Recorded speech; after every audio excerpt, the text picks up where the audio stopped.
มาเด้อทุกคนนำมาเด้อบัดพ่วงสวรรค์มาขอพรจาก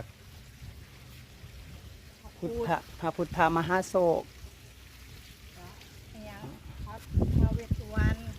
ปู่เวสสุวรรณุเดี๋ยวเด้อให้ทุกคนเบิ่งนำกันแวบนี่อันนี้พระพุทธมหาโศกเนาะอันนี้คือ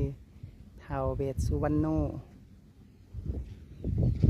แล้วก็อันนี้คือพญานาคราชคือพญานาคมาทุกคนงามหลายเป็นปันงามแล้ววะเป็นปันงามมันนี้แล้วก็อยู่กลางหน้อง